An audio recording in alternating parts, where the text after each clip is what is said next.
Look at the house on the left. High on its front, hanging where an inn would hang its sign, there is a globe of the world crowned with a Christian cross. It is upside down, and a few steps away, a cooking pot has been hung out on a post, which in this village means one thing only. Everything here is the opposite of what it should be. Now look wider. More than 100 people, all busy, none of them making sense. One bangs his head against a brick wall. One carries daylight outdoors in a basket.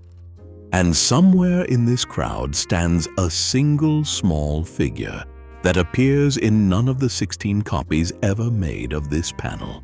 Nobody knew he was there until 1997. Hold that, because this is not a comic village scene. It is an accusation, painted by a man who would one day order his own drawings burned. Everything you are about to see was set down on an oak board in the year 1559 in Antwerp, in the last quiet moment before the killing started. So, let us give the accused a name. The panel measures 117.2 centimeters by 163.8, and it hangs today in the Gemäldegalerie in Berlin under inventory number 1720, where the museum bought it in 1914 out of English ownership. Look at the lower right corner. There, in hard Roman capitals, the painter has written his name and the date. Bvegel, Peter Bruegel the Elder. And that signature is already a small confession. Until this point, he had been spelling it Brueghel with an H in curling Gothic script, the way a craftsman signs a job. Now the letter is gone, and the writing has turned into the clean capitals of a Latin inscription. He was in his early 30s. He had just decided to stop being a man who supplies drawings to other men. And this board is the first large thing he signed with his new name. He had reason to want a name of his own. For years he had been feeding designs to Hieronymus Koch, the most powerful print publisher in Northern Europe, who ran his workshop in Antwerp under the sign of the Four Winds. In 1556, Bruegel gave him a drawing of a monstrous fish being cut open, smaller fish spilling from its belly. Bruegel signed it. Koch published it as the work of Hieronymus Bosch, because Bosch sold better. That is how his career began, erased and profitable. He was not inventing the idea either, and he never pretended he was. Around 1558, the Flemish engraver Franz Hogenberg published a print packed with 43 proverbs, arranged in a scene remarkably close to this one, and it carried a rhyming line underneath. It is usually called the Blue Cloak, the inscription says, but it would be better named The Follies of the World. Hold on to that sentence. The people who first looked at this painting did not think they were looking at a puzzle about language. They thought they were looking at a diagnosis. So let us walk the village the way they walked it, slowly, and let it get worse. Start with the man crouched over a low table with a cat in his hands, forcing a bell around its neck. To bell the cat means to volunteer for a plan that is both dangerous and useless. Just above, another figure has strapped on so much iron he can barely move, armed to the teeth, ready for an enemy who is not coming. Nothing here is aimed at anything. The energy is total, and the direction is zero. Now notice the hands. A man stands with his fingers spread across his face, watching the world through the gaps between them. To look through one's fingers is to see the wrong thing happening and choose not to see it. He is not blind, and he is not asleep. He has made a decision, and the decision is to keep his eyes exactly half open. That is the first genuinely uncomfortable figure in the painting, and Bruegel puts him in plain sight, doing nothing, while the village burns through its own stupidity around him. Watch what happens when the damage has already been done.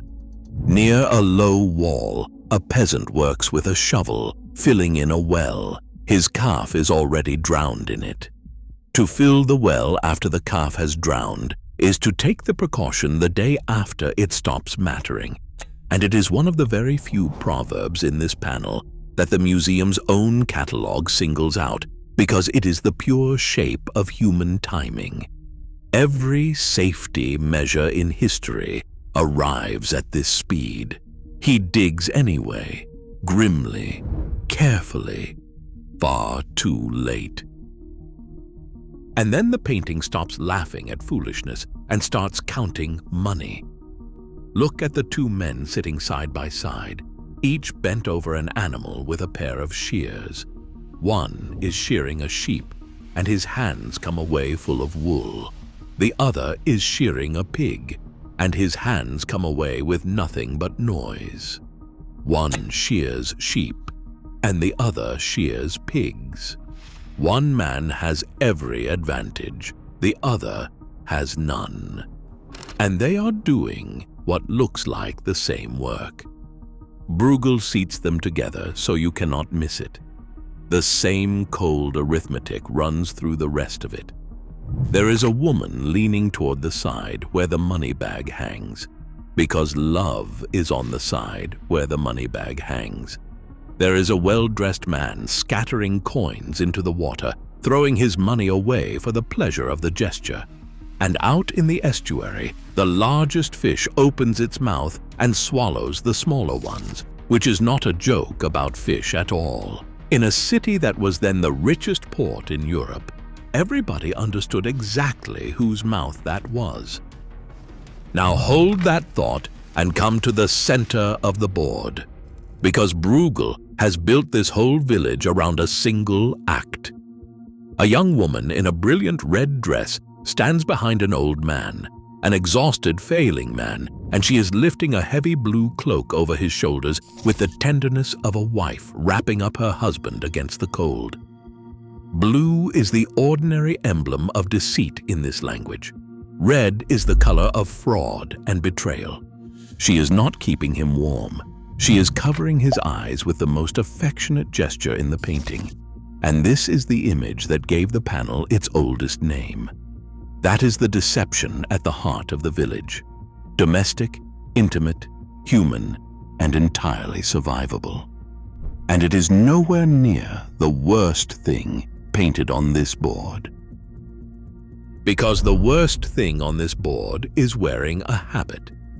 Look for the man with a rosary hanging from his arm, pressed up against a stone column with his teeth against the stone. He is a pillar biter, and in this language that is not a compliment about devotion. It is the standard term for a religious hypocrite, the man who is always visibly at church and never once honest. Bruegel gives him the posture of an animal gnawing at a wall. Now let your eyes drop to the pavilion, the little curtained structure that anchors one side of the scene. A woman kneels there, leaning in, whispering, and the figure receiving her confession, seated where a priest should be seated, is a devil. To confess to the devil means to hand your secrets to your enemy.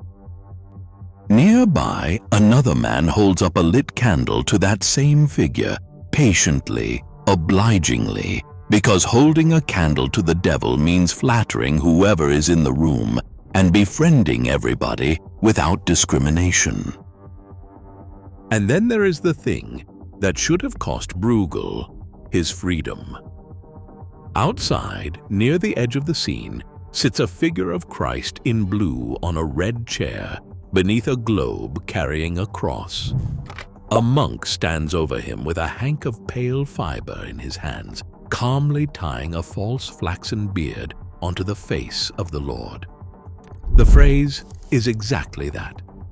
To tie a flaxen beard to the face of Christ, meaning to hide deceit under a veneer of Christian piety.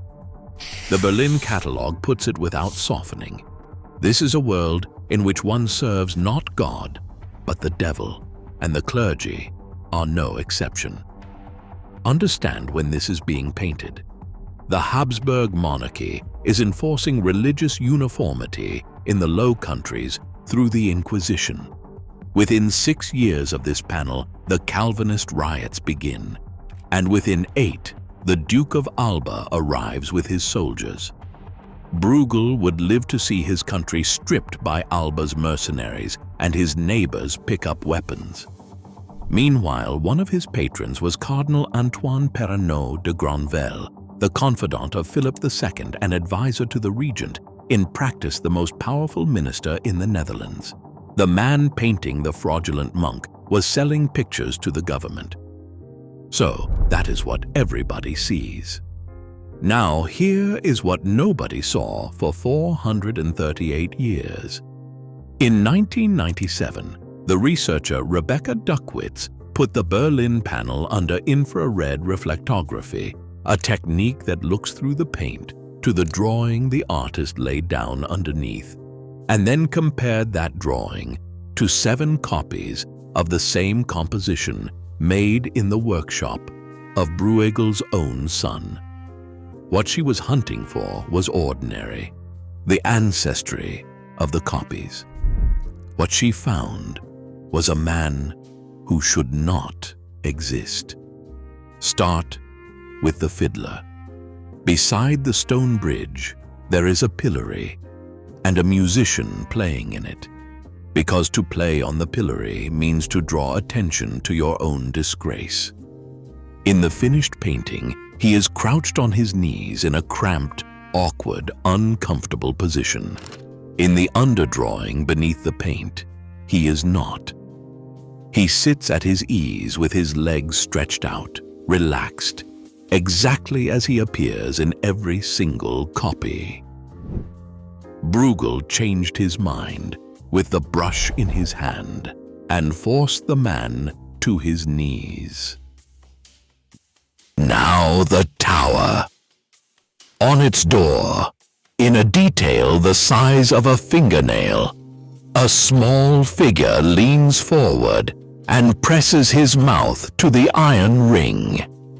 To kiss the ring of the door means to flatter, to fawn, to be false.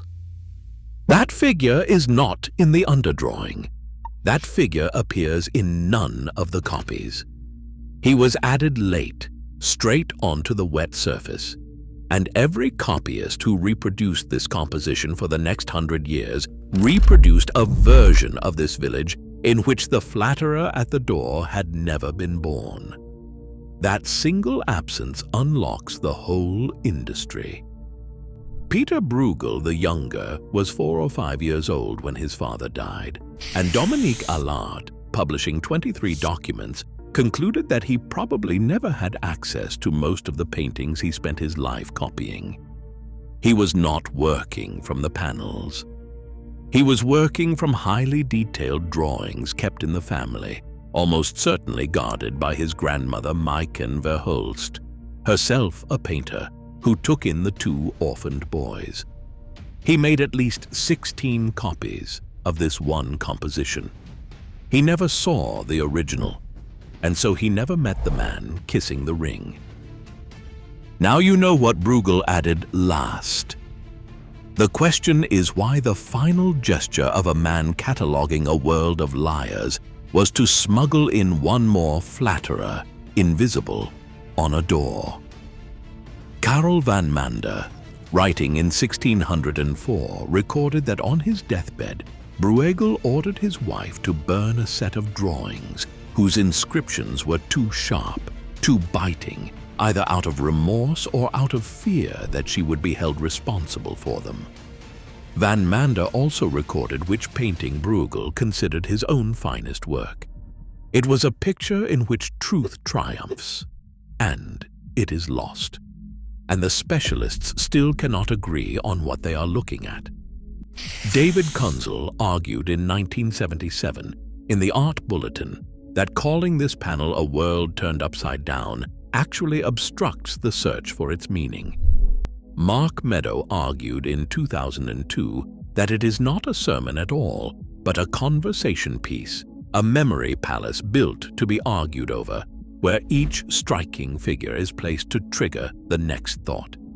Even the count is unsettled. The museum says more than 100 proverbs. Its own online commentary says more than 120. Scholars have pushed it to 126. Here is the trap. Everyone sees through their own glasses, says one of the proverbs painted here, and Bruegel gave these villagers the blank, vacant faces he reserved for fools. His friend Abraham Ortelius wrote that in everything he made, Bruegel tried to give more to be understood than what he set before the eye. You have been counting jokes in a village of the damned. The flatterer at the door is still kissing the ring, and he is watching which way you looked first. If your walls deserve something that keeps giving up secrets long after the first glance, our reproduction of this panel is printed to hold the small things down to the ring on the tower door. And if you want to keep looking where other people stop looking, subscribe. There is another painting that pulls the same trick in reverse, one where the copies preserve something the original lost, and it hangs in plain sight. See you in the next one.